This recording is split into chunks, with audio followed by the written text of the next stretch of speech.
Citra duduk termenung di atas bale-bale yang dibuat di bawah pohon mangga yang rimbun. Kedua orang tua dan adiknya telah kembali. Berulang kali ia menghela napas panjang dan melepaskannya secara kasar. Mbok Jum yang melihatnya pun pergi menghampiri Citra dan memegang tangannya lalu tersenyum. "Kalau kamu butuh teman untuk mengurangi sesak di dadamu, Mbok siap kok," Mbok Jum berucap dengan sangat lembut. "Aku tak apa-apa kok, Mbok." Citra berusaha untuk berbohong. "Mbok ini sudah tua. Mbok tahu kalau kamu sedang tidak baik-baik saja. Tapi kalau kamu tak mau bercerita juga, tidak apa-apa. Mbok yakin kamu itu kuat. Kamu pasti bisa melewati semuanya. Apapun masalah kamu saat ini, kamu harus tetap semangat. Lanjut, Mbok," juga sambil mengelus kepala Citra. Diperlakukan seperti itu oleh Mbok Jum membuat Citra menjadi sedih. Air matanya yang telah berhenti beberapa hari ini kembali mengalir deras. Bahkan Citra menangis sampai bahunya terguncang. Mbok Jum yang melihatnya pun ikut sedih, walau dia tak tahu apa yang terjadi. Mbok Jum menarik Citra ke dalam pelukannya dan dielus punggungnya Citra seolah-olah sedang memberi kekuatan bagi Citra. "Mbok mau tahu yang sebenarnya?" Setelah merasa tenang, Citra melihat ke arah Mbok Jum dan bertanya, "Kalau kamu mau cerita, Mbok mau tahu tentang masalah kamu," jawab Mbok Jum. "Sebenarnya suami Citra tidak meninggal, Mbok. Apa yang dibilang sama ayah itu bohong," ucap Citra dengan suara parau. "Maksud kamu, suami kamu masih hidup?" tanya Mbok Jum kaget. Karena waktu itu ayah Citra mengatakan kalau suami Citra baru meninggal dan Citra sedang hamil. "Iya, Mbok.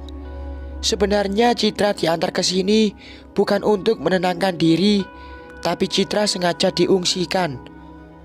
Mbok semakin gak ngerti. "Coba kamu ceritakan yang lebih jelas." Citra pun menceritakan semua permasalahan yang dialaminya. Kadang-kadang ceritanya harus terhenti karena air matanya yang terus keluar. Mbok Jum yang mendengarkannya pun ikut menangis. Dipeluknya Citra dengan erat dan diberi kata-kata kekuatan. "Apa kamu masih mau balas dendam?" Mbok Jum berbicara dengan serius. "Aku masih sangat ingin balas dendam, tapi sepertinya itu tidak mungkin lagi. Aku ditinggal di sini tanpa uang sepeser pun. Bahkan HP-ku pun dibawa," jawab Citra dengan lemas.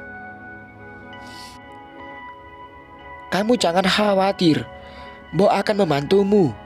Bagaimanapun, Mbok gak suka kamu diperlakukan seperti ini. Dan Mbok gak ikhlas kalau mantan ibu mertuamu itu hidup bahagia." Ada rasa geram dalam setiap nada bicara Mbok Jum. Citra yang mendengarkannya kembali menangis.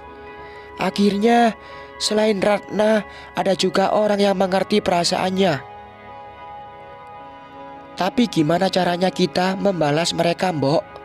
Kita berada di tempat yang jauh dengan mereka saat ini." Citra kembali bertanya. "Kamu tenang saja, Mbok ada sedikit simpanan. Kita bisa gunakan untuk kembali ke kota." Citra tersenyum bahagia. Dia langsung menghambur ke arah Mbok Jum dan memeluknya. Ucapan terima kasih tak henti-hentinya keluar dari mulut Citra. Niat Citra yang ingin langsung kembali ke kota harus ditunda karena Mbok Jum tidak mau kandungannya kenapa-kenapa. Hingga akhirnya hari ini mereka berdua pun berangkat ke kota. Setibanya di kota, Citra dan Mbok Jum langsung menuju ke rumah Ratna. Ratna yang melihat Citra pun langsung memeluk sahabatnya itu dengan erat. Ribuan pertanyaan dilontarkan pada Citra. Setelah mereka selesai melepas rindu, Citra menceritakan semuanya pada Ratna. Ratna pun terlihat geram. Citra meminta Ratna untuk menghubungi Seno, karena waktu itu Ratna sempat menyimpan nomor Seno. Seno yang sudah kembali ke rumahnya dan sedang tidur di kamar dikagetkan dengan bunyi HP-nya. Saat melihat nama Ratna di layar HP-nya, Seno langsung bangun dan terduduk. Begitu Seno menjawab telepon tersebut, Seno terlihat begitu bahagia mendengar suara Citra. Seno langsung berangkat ke rumah Ratna setelah meminta Citra untuk menunggunya. Seno yang terburu-buru itu langsung pergi melewati anggota keluarganya begitu saja. Wanda yang melihat Seno berlari seperti itu sedikit curiga, tapi dia tak ambil pusing karena dia tahu bahwa Citra sudah diungsikan oleh keluarganya ke kampung yang ada di pedalaman. Citra yang dari tadi menunggu kedatangan Seno di teras langsung berlari dan memeluk Seno begitu Seno keluar dari mobil. Seno yang juga sudah kangen langsung membalas memeluknya. Citra menangis dengan terseduh dalam pelukan Seno. Seno pun berusaha membujuk Citra hingga dia bisa tenang. "Kamu kelihatan kurusan, Mas, dan tak terurus."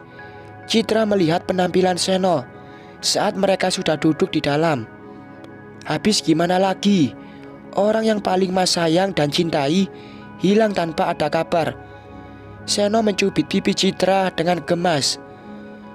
"Kamu kemana saja dan kenapa tak menghubungi Mas?" Seno kembali bertanya. Citra menatap mata Seno dengan tatapan sendu, lalu menceritakan semuanya. Sesekali Citra masih menangis jika mengingat semuanya itu. Seno hanya bisa memeluk Citra dan menguatkannya. "Perkenalkan Mas, ini Mbok Jum. Dia yang sudah mau membantu aku kembali saat mendengar semua ceritaku." Citra menunjuk ke arah Mbok Jum. Mbok Jum mengulurkan tangan dan berjabatan dengan Seno. Tak lupa juga Seno mengucapkan terima kasih pada Mbok Jum yang mau membantu mereka untuk dapat bertemu kembali. "Ngomong-ngomong, gimana dengan rencana pernikahan kalian?" Ratna yang dari tadi diam akhirnya bersuara. "Maaf, tapi karena kamu tak ada kabar dalam beberapa waktu ini, maka persiapan pernikahannya akan digunakan oleh Romi dan Tari. Mereka juga sudah menghubungi para kenalan mereka mengenai jadwal pernikahan mereka yang dipercepat." Seno melihat ke arah Citra, ada rasa bersalah saat dia menyampaikannya. Citra yang awalnya mendengar perkataan Seno itu sangat marah dan kecewa dalam diam. Tapi beberapa saat kemudian Citra kembali tersenyum dan melihat ke arah Seno. "Pesta mereka masih 4 hari lagi kan Mas? Kalau mengikuti jadwal kita." Citra melihat ke arah Seno. Seno hanya menjawab dengan anggukan. "Kalau begitu, hubungi pihak penyedianya agar pestanya dipercepat lagi. Besok kita akan melakukan akad pada siang hari dan malamnya kita akan melakukan resepsi. Dan jangan lupa bilang pada mereka kalau tidak usah menghubungi Romi atau Tari tentang pesta yang dipercepat ini," lanjut Citra. "Tapi apa mereka mampu untuk mempersiapkannya?" Seno melihat ke arah Citra. "Mereka harus mampu, karena apapun yang terjadi, besok kita harus segera menikah. Bila perlu, Mas tambah bayaran bagi mereka dengan tinggi." Seno pun akhirnya mengikuti permintaan Citra. Diambilnya HP dan menghubungi jasa WO yang menyiapkan pernikahan mereka.